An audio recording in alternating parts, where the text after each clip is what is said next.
Le Mali demeure un exemple unique de multiculturalisme et de multiconfessionnalité en Afrique de l'Ouest. L'essor de nouvelles technologies et l'omniprésence des réseaux sociaux, les habitudes de vivre ensemble se sont profondément transformées. Ce nouvel espace de parole offre à chacun une voix, mais ouvre aussi la porte à l'expression débridée des discours de haine. Dans les débats publics, les groupes de discussion, dans les grains, la parole haineuse se propage, alimentant ainsi des tensions, des conflits et des crises qui menacent la société tout entière. Dans les années 2019-2021, ça n'allait pas. Même j'ai une connaissance qu'on a failli tuer sur l'axe Bayangara et Sévaré.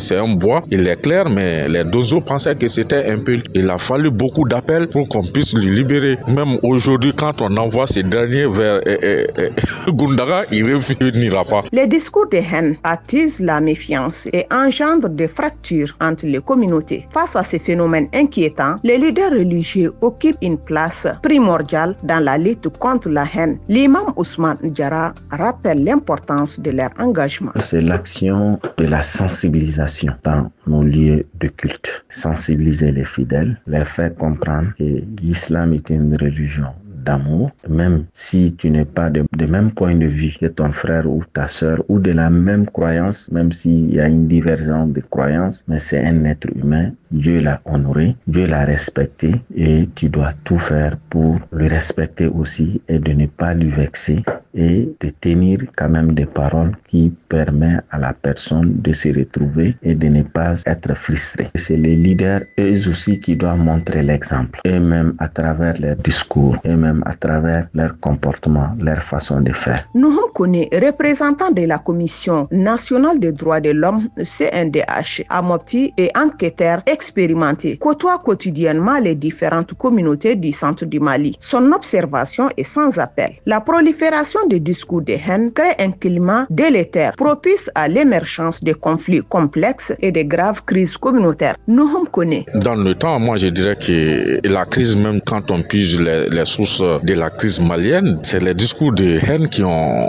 dégénéré à ce point. Parce qu'un conflit entre Dogon Pel, arrivé à un moment donné, un Dogon ne pouvait pas se retrouver derrière le fleuve de la région de Mopti. Et pareil pour un Pel qui ne pouvait pas aller à Bayangara, Banka, Skoro. Mais je pense qu'avec la sensibilisation des acteurs, les gens ont tendance à mettre un peu d'eau dans le vin. Les guides religieux doivent s'impliquer activement pour sensibiliser et apaiser les esprits. Leur voix écoutée et respectée peut stopper la montée des discours nocifs qui minent notre société. Pasteur André Terra. Le christianisme est une foi qui se communique, c'est une foi basée sur la prédication. Donc notre première action, c'est la prédication. Nous ne pouvons qu'enseigner la vraie parole de Dieu, de laquelle parole nous puisons le message de paix, le message de tolérance, de pardon, d'amour du prochain. Et la deuxième action, c'est des rencontres interconfessionnelles. Nous sommes tout le temps en train de vivre en tant que Maliens et nous voulons chaque jour qu'un chrétien, là où il se trouve, qu'il se reconnaisse du milieu dans lequel il se trouve, qu'il recherche le bien de ceux parmi lesquels il vit. Comme Dieu disait en son temps à Israël,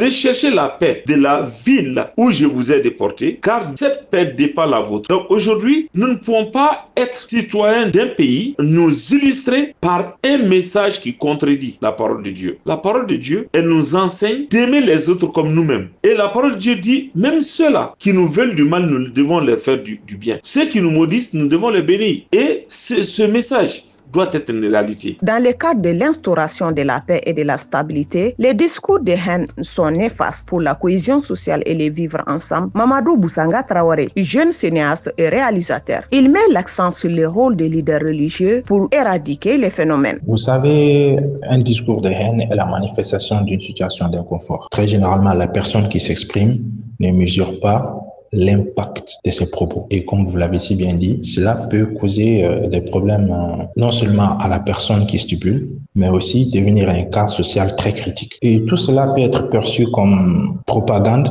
aux sources de conflits. Donc, pour remédier à ce type de comportement, il faut une implication de toute personne ressource capable de tenir une grande audience pour influencer positivement nos mœurs. C'est la raison pour laquelle le rôle de nos leaders religieux est prépondérant et bénéfique. Que ce soit les audiences du vendredi ou du dimanche. Donc, les leaders religieux représentent le levier de stabilité pour une nation, surtout comme la nôtre. Ils sont les premiers canaux de sensibilisation à grande échelle et à grand impact. Certaines jeunes femmes s'inquiètent de cette expansion des discours de haine au sein de la population. C'est le cas d'Aïssata Fane, une femme de ménage qui estime qu'elles sont les premières victimes de ces phénomènes. La propagation des discours de haine dans notre pays m'inquiète vraiment, et surtout en cas de conflit. Nous les femmes, nous sommes les premières victimes.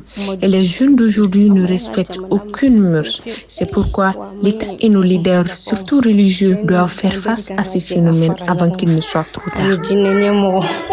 Les prêches, les débats organisés par les leaders religieux chrétiens ou musulmans sont des moyens privilégiés pour éradiquer et sensibiliser la jeunesse. Cette frange de la population particulièrement exposée aux nouvelles technologies et à la pression sociale en ligne doit être accompagnée pour devenir acteur de paix et non instrument de division. Pasteur André Terra. Il est vraiment regrettable de voir à notre niveau des leaders d'opinion, des leaders religieux qui s'adonnent à des discours souvent qui n'édifient pas, des discours qui ne rassemblent pas, des discours qui créent la dissension et qui élèvent des barrières ethniques, confessionnelles. C'est déplorable. Et en tant que leader religieux, je crois que nous sommes en un temps où il est très important que les plus hautes autorités puissent vraiment jeter un regard favorable sur l'accompagnement des religieux. Créer un cadre où les différents leaders religieux peuvent se retrouver pour partager, pour se connaître, pour interagir par rapport aux vrais problèmes de notre nation. Au-delà de l'implication des leaders religieux, l'État malien est aussi appelé à jouer son rôle par des voies, des campagnes de sensibilisation et un contrôle accru des réseaux sociaux. Les autorités doivent œuvrer à freiner la propagation de ces discours de haine pour préserver la stabilité du pays. Nous connaissons. L'État est déjà dans son rôle. Déjà, l'État légiféré dans le domaine et il y a des juridictions compétentes pour gérer ces situations. L'État est déjà dans son rôle. Ce que nous demandons à l'État, c'est d'être rigoureux sur les présumés auteurs de ces actes, les sanctionner pour que les autres là savent que cette pratique n'est pas impunie. Les défis de la lutte contre les discours de haine au Mali mobilisent aujourd'hui tous les acteurs, défenseurs des droits de l'homme, religieux, État, société civile. La préservation du vivre ensemble et de la cohésion sociale dépend de la capacité à combattre ces fléaux par l'éducation, la sensibilisation et la responsabilité partagée. Ce reportage est produit avec le soutien de journalistes pour les droits humains JDH Mali.